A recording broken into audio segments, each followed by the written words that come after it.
بزرگان محترم، آج کی یہ مجلس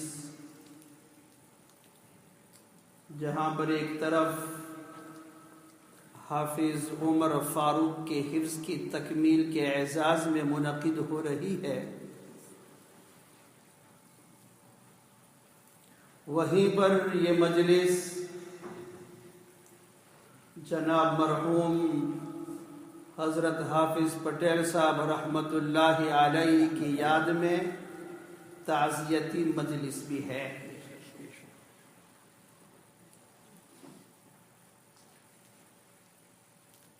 دو دن گزرے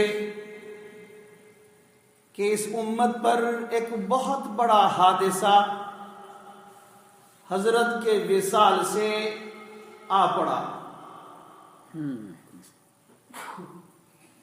لیکن اس حادثے کا اندازہ وہی لگا سکتے ہیں جن کا تعلق دین سے ہے، جن کو دین کے ساتھ ہمدردی ہے، امت کے ساتھ خیر خواہی ہے، وہی حضرات اس حادثے کا اندازہ لگا سکتے ہیں، ورنہ جن کو دین سے تعلق اگر نہیں تو وہ تھے کون، اور کون تھے اور کون گئے، کون تھے اور کون گئے۔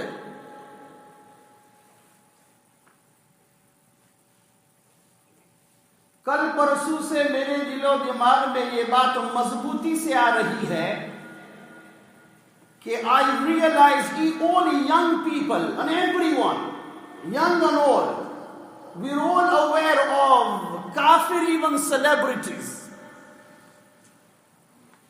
If their wives are even expecting, and when they're going to conceive a child and when they are going to give birth to the child, we are aware. Whereas with regards to our own spiritual leaders, we are not even aware. Our children are not even aware about them.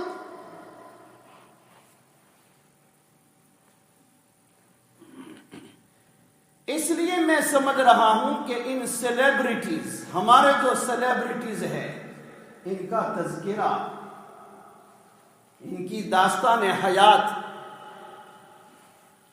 نوجوانوں تک پہنچانا، اس کا تذکرہ اور چرچا، ان کے کارنامے، ان کی کاوشیں، ان کی کوششیں اور مسائل، اس کا ذکر ہونا ضروری ہے تاکہ اہمیت پیدا ہو ہمارے اکابرین سے، اور ان کا تعلق اور کنیکشن جڑے۔ Tell me which person will not know Messi, Ronaldo, Ibrahimovic? You want to know other Ibrahims, you'll say which Ibrahim, but you'll know this Ibrahimovic. And we seem to know their entire lives and their entire biography. Yet someone, a spiritual leader of such a high esteem, would pass away before our very eyes, whose khidmat and services are before our eyes for our own selves. Yet they have to be regarded, they have to be disregarded, and they have to go unnoticed.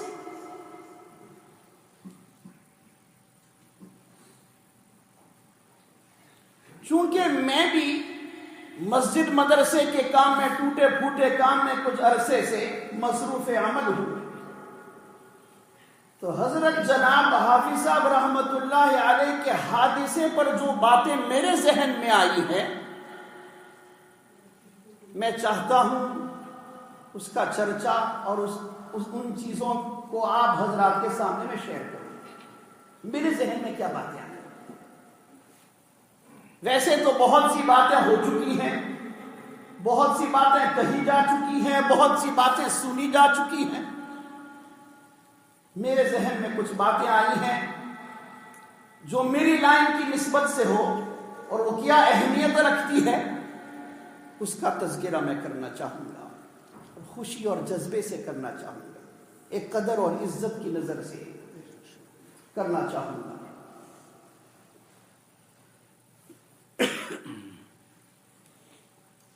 From as long as we came to this country, from whichever direction we came to this country, there was only one purpose: better quality of life, better education, more prosperous lives. Of course, some people have good, honorable reasons. Yes, we want to look after and maintain the poor families back home and so forth. But overall it was all about dunya. جو بھی آیا وہ اسی مقصد سے آیا. کوئی آسودہ زندگی نصیب ہو, فراوانی ہو زندگی میں, غربت دور ہو, کوئی پڑھائی ایجوکیشن ہو جائے, اسی نیت سے جو کوئی آیا وہ اسی نیت سے آیا. حضرت حافظ صاحب رحمت اللہ علیہ تشریف لائے, لیکن یہاں آنے کے بعد جو کوئی بھی یہاں اڑ کر دنیا بنانے کے لیے آیا تھا, اگر کوئی مرد مجاہد ایسا یہاں آ جائے اور اس میدان میں اس نیت سے اگر قدم رکھے کہ دنیا تو اگر آگ میں جائے, مجھے تو یہاں دین بنانا ہے اپنے لیے اور آنے والوں کے لیے, آپ اندازہ لگائیں اس وقت یہ عزم کتنا بڑا عزم ہوگا. کشمکش کا عالم ہے, ہر ایک کو اپنی دنیا کی پڑی ہے. ارے 300-400 پاؤنڈ کا ٹکٹ خرچ کر کے آئے ہیں, پہلے تو وہی قرضہ چکانا ہے. رہیں گے کہاں, پیسے اکٹھا کریں گے کہاں, کھانا پینا کہاں, سونا اٹھنا بیٹھنا کہاں. وہاں اس دور کے اندر can you imagine 1960s, who would care about where the masjids are, where namazis are, what's happening in this country? Everybody just had one purpose in their minds: how to enjoy a more prosperous life. ایسے حالات میں, ایسے تنگ حالات میں, جہاں انگریزی زبان کا ایک لفظ بھی اگر زبان پہ نہ آتا ہو, ایسے عالم میں اور ایسے حالات میں اگر کوئی آدمی ایمان کا جھنڈا لے کر اس وقت کی کٹھن سردی اور برفانی موسم کے اندر اگر جھنڈا لے کر کھڑا ہو جائے کہ مجھے تو لوگوں کو نماز کے لیے بلانا ہے, مسجدیں آباد کرنی ہے, مدرسے بنانے ہیں, تو آپ کیا ایسے شخص کو داد نہیں دو گے؟ آج اگر کوئی آدمی اس کام کے لیے میری طرح کوئی اگر کھڑا ہو جاتا ہے مسجد مدرسے کے کام کے لیے, تو اتنے بڑے کوئی کمال کی بات نہیں ہے, کوئی بڑے کمال کی بات نہیں ہے.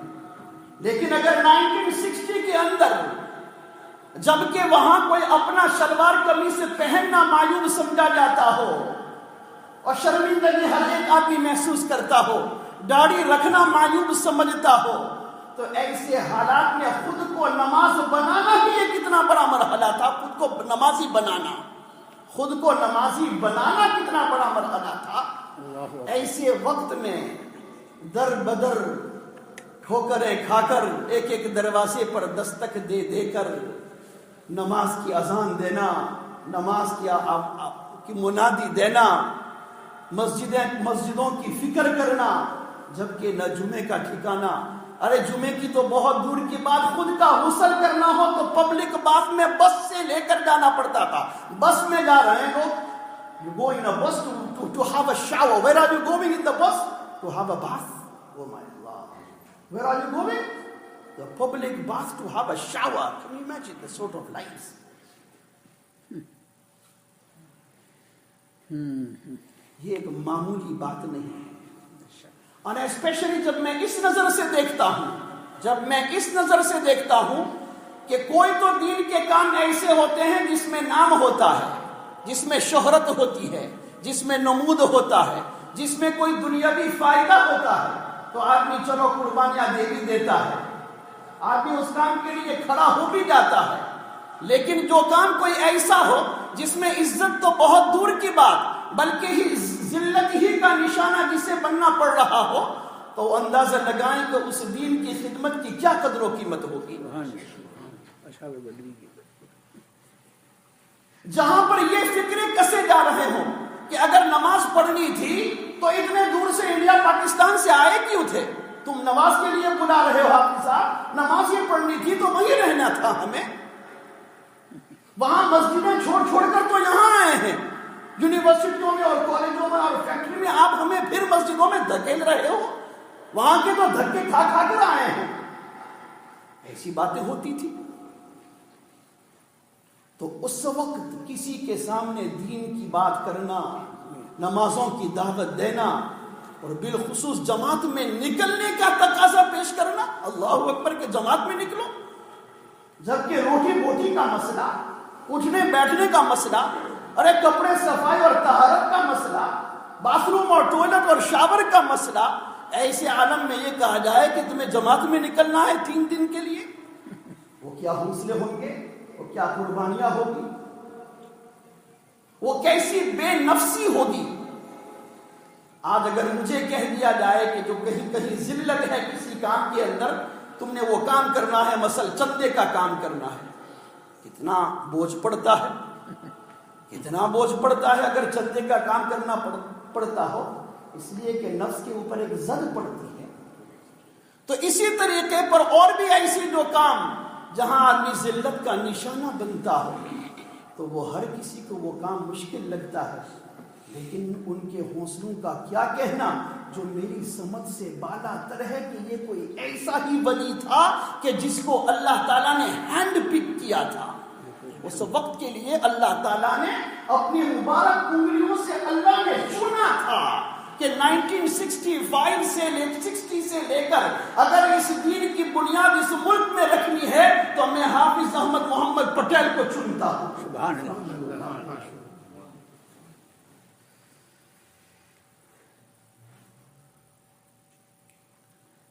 میں اپنی لائن کی نظر سے سوچ رہا ہوں، اپنی لائن کی نظر سے سوچ رہا ہوں۔ دین کے کام اور دین کے شعبے بہت زیادہ ہیں، لیکن شاید ہی کوئی دین کا کام ایسا ہو جس میں کوئی دنیاوی فائدہ نہ ہو۔ میں امامت کراتا ہوں، مدرسہ پڑھاتا ہوں، جی ہاں کوئی دنیاوی فائدہ بھی شامل ہے، تنخواہ پہ ہوں، تنخواہ لیتا ہوں، اور میری طرح بہت سے علماء اسی کام کے اندر ہیں۔ بے شک حلال طور پر، جائز طریقے پر، ضرورت اور مجبوری کے درجے میں کوئی گناہ کی بات نہیں، اس کے بغیر چارہ بھی نہیں، بے شک وہ اپنی جگہ پر، لیکن کچھ نہ کچھ دنیاوی فائدہ بھی ضرور ہے کہ مالی معاوضہ ہے، تنخواہ ہے، یا نام ہے، یا شہرت ہے، عزت ہے۔ تو یہ سب کوئی نہ کوئی دین کے کام کے اندر کوئی نہ کوئی تھوڑا بہت بھی دنیاوی فائدہ ضرور شامل ہے۔ لیکن مجھے بتاؤ اگر کوئی دین کا کام ایسا ہے کہ جس میں دنیاوی فائدہ کوئی نہیں بلکہ لینے کے بجائے دینے پڑ رہے ہوں، سامنے عزت کے بجائے ذلت اٹھانی پڑ رہی ہو، تو وہ اندازہ لگائیں کہ اس دین کی قدر و قیمت کیا ہوگی۔ اور ہم جانتے ہیں یہ دعوت و تبلیغ کا کام، اس میں کوئی تنخواہ کسی کو نہیں ملتی، تنخواہیں دینی پڑتی ہے، خود کا پیسہ، خود کا مال، خود کی قربانی، جی خود کے پیسوں سے سفر کرو، خود کے پیسوں سے وہاں قیام جب تک ہے وہاں اس قیام کا خرچہ خود کے پیسوں سے برداشت کرو، تو یہ تو لینے کے بجائے دینے پڑتے ہیں۔ تو اندازہ لگاؤ کہ اس وقت کے عالم میں وہ کیسی بے نفسی اور بے غرضی کا عالم ہوگا کہ اپنی نوکریاں اور دنیا کو چھوڑ چھوڑ کر پیسے اپنے مشکل سے جمع کیے ہوئے، کئی گھنٹے کام کرنے کے بعد ان جمع کیے ہوئے پیسوں کو دین کے کام میں لگا کر دوسروں کی دینی ضروریت کو پورا کرنا اور فراہم کرنا، اس میں اپنے پیسوں کو ڈالنا، یہ کتنی بڑی قربانی ہے۔ آج میں شاید میں بھی یہ پوچھوں کہ تنخواہ کتنی دو گے، ہفتے کی کتنی تنخواہ دو گے؟ میں 2 گھنٹے پڑھاؤں گا تو مدرسے کی تنخواہ کیا ہوگی؟ وہ کام جو کسی مرد مجاہد نے 50 سال تک، یہ 50 سال بولنا قسم سے کوئی معمولی بات نہیں ہے، 50 سال تک ایسی قربانی کے ساتھ ایسا دین کا کام اٹھا لینا کہ جس میں کوئی دنیاوی فائدہ نہ ہو بلکہ اور بھی زیادہ دینا پڑ رہا ہو، یہ کسی مرد مجاہد اور اللہ تعالیٰ کی طرف سے ایک خصوصی نعمتوں سے کوئی بھرا ہوا انسان ہی یہ کام کر سکتا ہے۔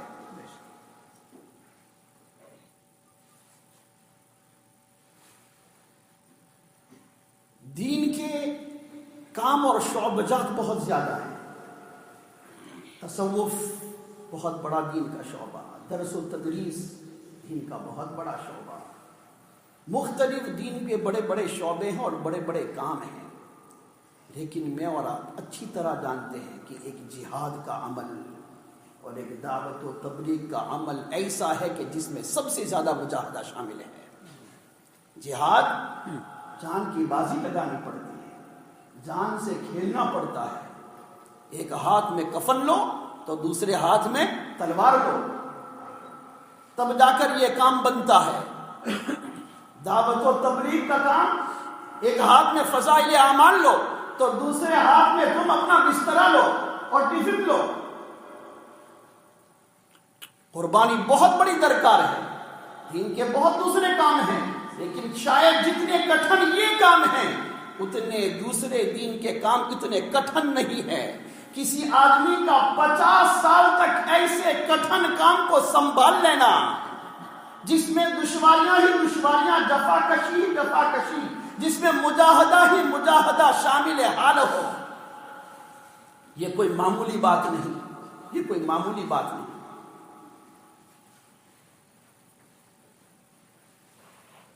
اور ایک بات بتاؤں،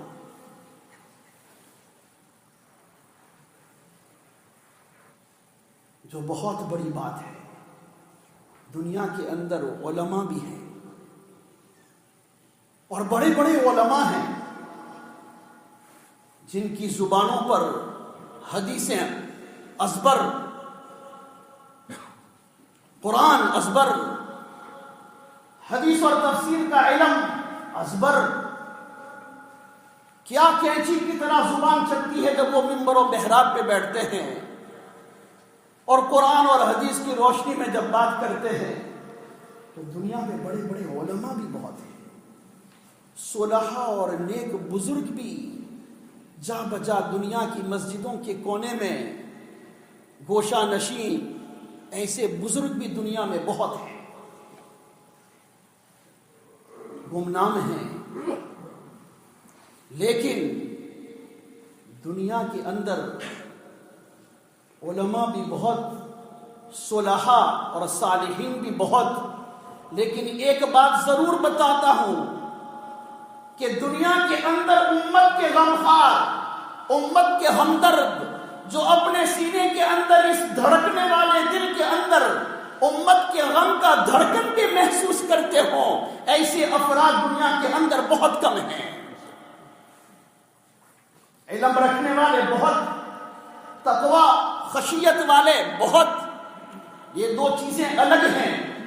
لیکن یہ تیسرا مرحلہ یہ آتا ہے کہ جہاں ان دونوں کے ساتھ صرف خود کے تقوی اور خشیت کی فکر نہیں، خود کے علم کی فکر نہیں، بلکہ ساتھ ساتھ ایک امتی اور ایک فرد کی خیر خواہی کی فکر، بلکہ اس کا غم اور اس پہ رونا دھونا، یہ تمہیں بہت ہی کم ملے گا.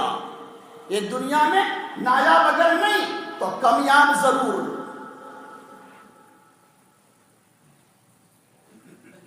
حضرت جناب حافظ صاحب رحمت اللہ علیہ ان شخصیتوں میں شامل ہیں جن کے سینے میں امت کا غم اور درد، راتوں کو تہجد میں گڑ گڑانا اور اللہ تعالیٰ کے سامنے آوازاری کرنا، ہاتھ جوڑ کر امت کی بہبودی اور خیر خواہی کی بھیک مانگنا، رات کے وقت تہجد کے اندر یہ کام، اور وہی مرد مجاہد دوسرے دن صبح در بدر سڑک پر سڑک گشت کرتا کرتا ایک ایک کے دروازے پر دستک دیتا ہوا بھی نظر آتا ہو، تب پتہ چلتا ہے کہ حق کس کے دل میں حقیقی معنی میں امت کا غم اور درد ہے.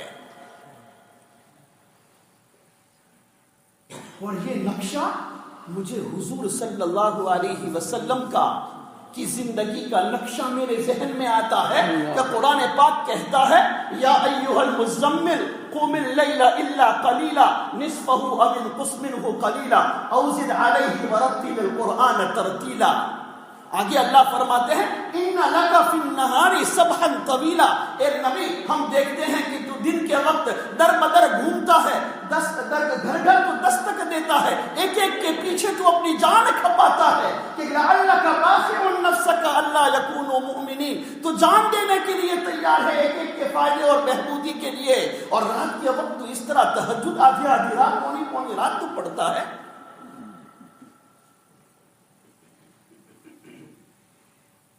اور ساتھ ساتھ ایک پتے کی بات، اندرونی باریکی کی بات کہوں، اس کام کے بانی اول دعوت و تبلیغ کے جد امجد حضرت مولانا الیاس صاحب رحمت اللہ علیہ، کروڑہ رحمتیں اللہ تعالیٰ ان کی قبر پر نازل فرمائے، ان کی قبر اللہ تعالیٰ نور سے بھرے، پوری امت کی طرف سے اللہ تعالیٰ انہیں جزائے خیر عطا فرمائے۔ آمین۔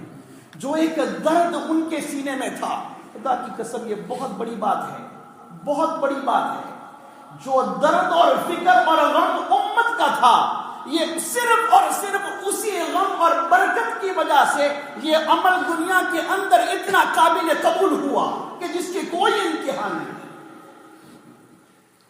میں سوچتا ہوں دنیا کے اندر بڑی سیاسی جماعتیں کھڑی ہوتی ہیں، بڑے بڑے پلیٹ فارم سے بڑی بڑی جماعتیں الگ الگ دین کے شعبجات کو سنبھالنے کے لیے کھڑی ہوتی ہیں، اور کیا کیا محنتیں اور کاوشیں ہوتی ہیں، اور کیسے کیسے بڑے بڑے لوگ، پڑھے لکھے لوگ شامل ہوتے ہیں، پھر ان کی کیسی کیسے ان کے بڑے ادارے، پھر ان کے کیسے کیسے ہیڈ کوارٹرز، پھر ان کی کیسی کیسی تنظیمیں، پھر ان کی کیسی کیسی گورننگ باڈیز، اور پھر کیسا ان کا مکمل نظام، اور پھر کیسا ان کے کانٹریکٹس کے طریقے وغیرہ۔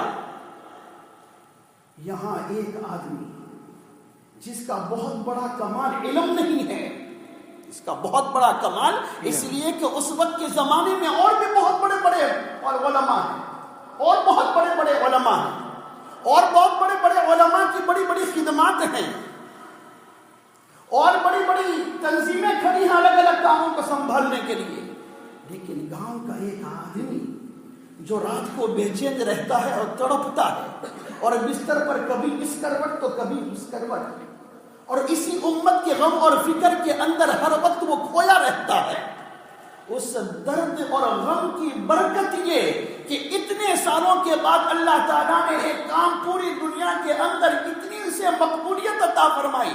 میرے علم میں کوئی کام ایسا نہیں ہے جس میں عرب بھی، عجم بھی، ارے مغرب کے لوگ بھی، اور یہاں ویسٹرن لوگ بھی، انگریز بھی، سفید کالے ہر قسم کے لوگ کسی بھی زمانے کے اندر، کسی بھی تحریک کے اندر، پوری اسلام کی تاریخ 1400 سال کی شاہد ہے، شاید ہی کوئی کام اتنا پھیلا ہو اور اتنا انکلوسیو ہو جس نے عرب، عجم، کالے، پیلے، گورے ہر ایک کو شامل کیا ہو۔ ہم مولویوں کو بھی اگر زکریا مسجد میں اگر آنا ہو نا، اور کچھ اگر اعلان کرنا ہو، زکریا تو بہت بڑی مسجد ہے، اگر کسی مسجد میں اگر ہمیں اعلان بھی اگر کرنا ہو نا تو ہم نہیں کر سکتے، کر سکتے ہیں مولانا؟ کہیں نہیں کر سکتے، کہیں نہیں۔ ہمیں پہلے کمیٹی سے اجازت لو، ایک بڑے سے بڑا عالم چندے کے لیے بھی آ جائے تو وہ مسجد کے اندر ایک رات بہت سی مسجدوں میں وہ ٹھہر بھی نہیں سکتا، پتا ہے نا، وہ ٹھہر بھی نہیں سکتا، عام مسجد کا قانون ہے، چندہ کرو اور حضرت مولانا بس اتنا ہی۔ قیام کی بھی اجازت نہیں۔ ارے یہ کون سا کام، یہ کون سی قبولیت، یہ کون سی مقبولیت کہ دنیا کے ایک ایک مسجد میں ان پڑھ سے ان پڑھ آدمی جس نے ابھی اس کام کے اندر پہلا ہی قدم رکھا ہے، ابھی تو طفل مکتب ہے، اور وہ کھڑے ہو کر کہتا ہے "We respected brothers after the remaining salat there will be an important bayan on iman and yaqeen, please all brothers stay behind"۔ کیا اللہ نے مقبولیت عطا فرمائی اس کام کو؟ یہ کیا بات ہے کہ چھوٹی سے چھوٹی جماعت، جاہلوں کی جماعت ہو، ان پڑھوں کی جماعت ہو، سب وہ رخصت اور اپنا بسترا لے کر جب اللہ اللہ کرتے کرتے تیسرا کلمہ پڑھتے پڑھتے کسی مسجد میں شامل ہو جاتی ہے تو کوئی کمیٹی سے بڑے سے بڑا آدمی، مسجد کا بڑے سے بڑا عہدہ رکھنے والا اور اتھارٹی رکھنے والا بھی اس جماعت کو روک نہیں سکتا کہ تم اس مسجد میں یہاں قیام نہیں کر سکتے۔ کیا بات ہے؟ وہ کون سی یہ نیٹ ورک ہے؟ کس نے ہر مسجد کو یہ بتایا جو اپنے خیال کی مسجد اپنے متبع فکر کی دنیا بھر کی وہ مذہب. یہ کب بات پھیلی؟ یہ کس نے سب کو سمجھایا؟ کس نے سب کا یہ ذہن بنایا؟ کس نے اتنی مقبولیت عطا فرمائی؟ اس کے پیچھے کون سی کونسل چلتی ہے؟ کون سی گورننگ باڈی ہے؟ کیا کچھ بھی نہیں، کچھ بھی نہیں. اور یہ اتنے سالوں سے اس طرح تسلسل کے ساتھ، کامیابی کے ساتھ، آفت اور بلاؤں اور شر سے حفاظت کے ساتھ اس کا چلنا، وہ اس ایک گاؤں والے آدمی حضرت مولانا الیاس صاحب رحمۃ اللہ علیہ کے غم اور درد کا یہ نتیجہ تھا. چونکہ بانی تبلیغ اور جد اسلام کے جد امجد کی یہ حالت تھی، تو اس کے اثرات تو دوسرے اس کے وزیروں میں تو آنے ہی تھے. اس کے اثرات تو وہ آنے ہی تھے. تو وہی اثرات حضرت جناب حافظ پٹیل صاحب کے غم اور کے دل میں بھی وہی غم، وہی درد، اس لیے کہ یہ وہی روحانی ان کی اولاد، تو وہ اثرات تو آنے تھے. تو وہ اثرات آئے. تو اس غم کی وجہ سے اللہ تعالیٰ نے اس ملک کے اندر بھی یہ کامیابی عطا فرمائی. تو بتانا میں یہ چاہ رہا تھا، میں بتا یہ رہا تھا کہ علماء بھی ہے، صلحاء بھی ہے، لیکن امت کے غمخوار، امت کے خیرخواہان امت دنیا کے اندر آج بہت کم ہیں جو امت کا غم لے کر کام کرتے ہوں، امت کا غم اور درد لے کر کام کرتے ہوں. خدا کی قسم علماء کی بڑی جماعت یہاں موجود ہے. یہ بات جو ہے یقینی ہے اور یہ بات بالکل برحق ہے.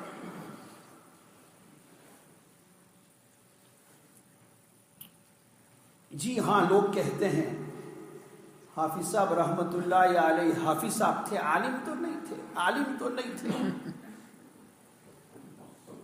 بے شک باقاعدگی کے ساتھ کسی بڑے مدرسے کے وہ سند یافتہ نہیں تھے، لیکن اس میں کیا شک ہے کہ انہوں نے اپنی زندگی کے اندر وہ فرائض انجام دیے جو ایک بڑے سے بڑا عالم بھی نہیں دے سکتا.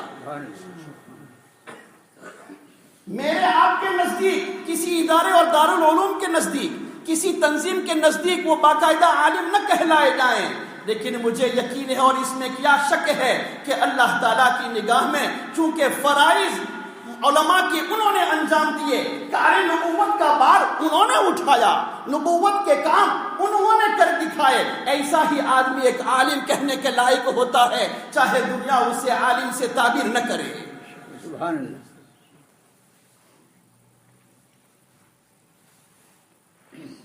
اگر کوئی عالم بھی ہے لیکن نہ عمل ہے، نہ دوسروں تک کوئی فائدہ وہ پہنچا سکتا ہے، تو وہ بڑی سے بڑی سند لیتا پھرے، وہ بڑی سے بڑی سند لیتا پھرے، قبر میں بھی لے جائے، اس کی کوئی قیمت نہیں. لیکن اگر کوئی حافظ صاحب کی طرح ہوا، چاہے وہ سند نہیں ہے لیکن نبوت کا کام وہ کر رہا ہے. اور صحیح معنی میں ایسے ہی علماء اور ایسے ہی افراد امت کی خدمت کرنے والے، یہ انبیاء کے وارث، حقیقی معنی میں وارث کہلاتے ہیں.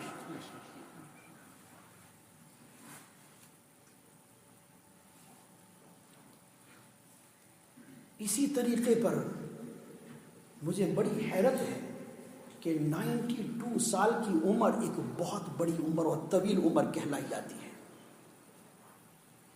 کوئی بھی اچھا بڑا آدمی ہو، بڑے سے بڑا آدمی ہو، اس کی پوری زندگی کے اندر کوئی نہ کوئی داغ تمہیں ایسے ضرور نظر آئیں گے.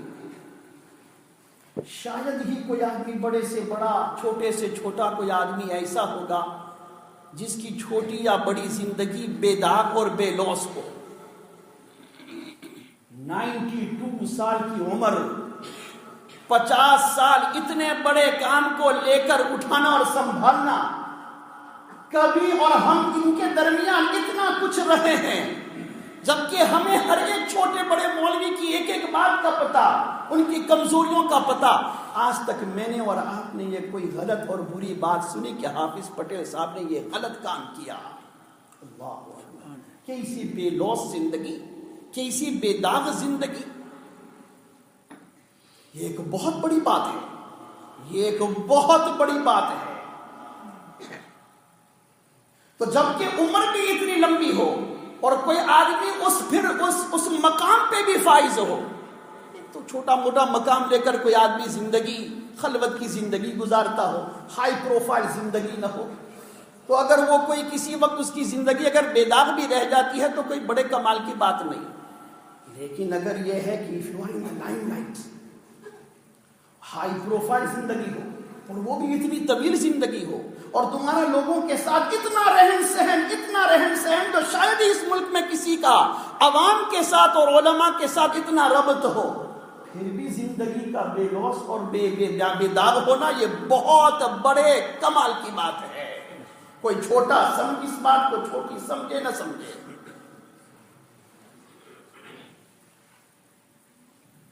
دوسرے حضرت کمال کی بات جو میرے ذہن میں آتی ہے، جماعتیں بہت زیادہ ہیں، جہاد کی بھی جماعتیں ہیں، درس و تبلیغ اور دارالعلوم اور مدرسوں کی بھی جماعتیں ہیں، تبلیغ کی بھی جماعتیں ہیں، تصوف کی جماعتیں ہیں، لیکن ہر میدان میں تمہیں کوئی ایسے ہٹ دھرم، انتہا پسند، ایکسٹریمسٹ مائنڈڈ لوگ تمہیں نظر آئیں گے جس کسی میدان میں.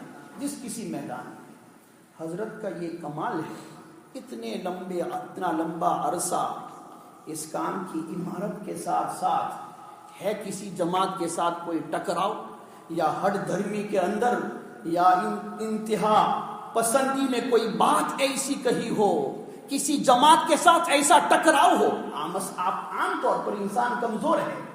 ایک کام کا اگر کسی کو جوش ہو اور جذبہ ہو تو اس میں عموماً ہوش کا سنبھالنا مشکل ہوا کرتا ہے، تو اس میں آدمی کبھی نہ کہیں افراط و تفریط کا شکار ضرور ہو جایا کرتا ہے. لیکن مجھے تعجب ہے کہ ایسے اعتدال کے ساتھ ایسے کام کو سنبھالنا جس میں دوسری جماعت کے ساتھ کوئی ٹکراؤ نہ ہو، یہ بڑی کمال کی بات ہے. ورنہ کسی بھی میدان کے اندر اعتدال سے کام کرنا یہ ہر ایک کا کھیل نہیں ہے، یہ بہت بڑے لوگوں کا کھیل.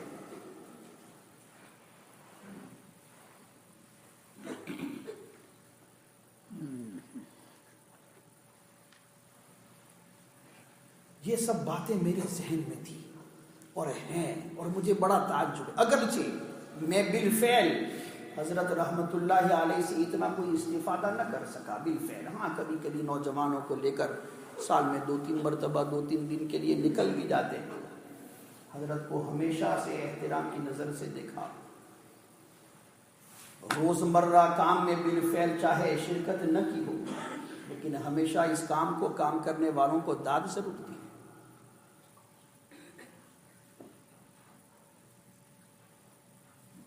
اس اعتبار سے جب میں دیکھتا ہوں تو میں کہتا ہوں کہ دیکھو، if you talk about Messi, if you talk about Ronaldo, do you know what they're getting? Name and fame. You can imagine they've got a follow of millions in the world. مدینہ میں تم چلے جاؤ، حرم شریف میں چلے جاؤ تو children and men have got tops on that says Messi, Ronaldo. That's how much name and fame these boys and these men are having.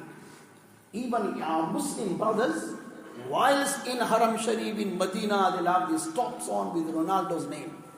That's how much name they enjoy, not from their own people, from ourselves, from the outsiders. So their following goes in millions around the world. Along with name and fame, what are they getting and gaining? Millions of pounds. The other day I was just checking what sort of salaries they're on, these guys. You know how much Ronaldo is showed? On annual basis, along with his normal official salary or his advertisement and sponsorships, Ronaldo earns more than 1.5 million a week. 1.5 million a week. اور یہ Ibrahimovic اور اسی طریقے پر Messi اور یہ سب اسی league میں آتے ہیں. And what do they do for people? Nothing. What do they do for people? It's all about taking and receiving. They're always on the receiving end, name, fame, money and everything. Anything given in return on the giving end? Not at all. What about these akabirin اور ایسے محسن امت جہاں صرف مقصد دینا ہی دینا ہو، لینا کچھ نہ ہو؟ تو کیا ایسوں کو نہیں داد دینی چاہیے؟ بے شک۔ اس لیے میں کہتا ہوں وہ برکتوں کے پتلے تھے، وہ رحمتوں کے بادل تھے، اور یہ مبالغہ نہیں، ایسی ہی شخصیتیں امت کے لیے اللہ تعالیٰ کے قہر و غضب سے حفاظت کا ایک قلعہ ہوتے ہیں۔ اللہ کے قہر و غضب سے حفاظت کا ایک قلعہ ہوتے ہیں، اور جب یہ قلعہ اگر گر جائے،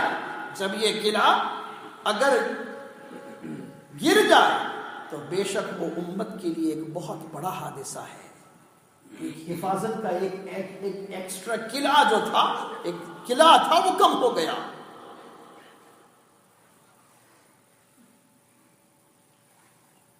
دعا ہے اللہ تعالی حضرت مرحوم کی قبر پر کروڑہا رحمتیں نازل فرمائے، آمین۔ دوسری بات یہ ہے، اللہ اکبر، پوری زندگی شب جمعہ ہے، مشورے کا دن ہے، 50 سال تک شب جمعہ، مشورہ۔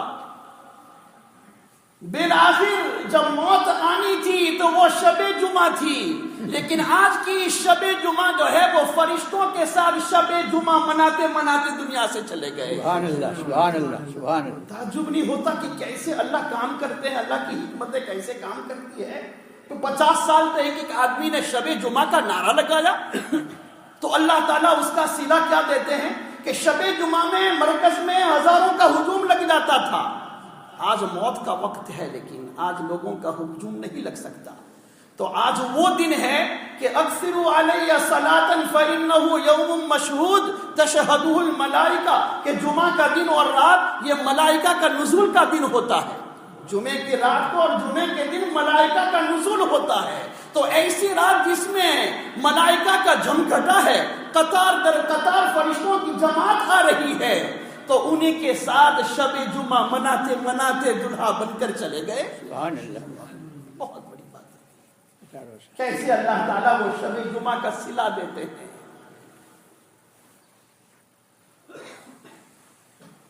اللہ تعالیٰ پوری امت کی طرف سے، بالخصوص اس ملک کے تمام مسلمانوں کی طرف سے اللہ تعالیٰ انہیں بہترین جزائے خیر عطا فرمائے۔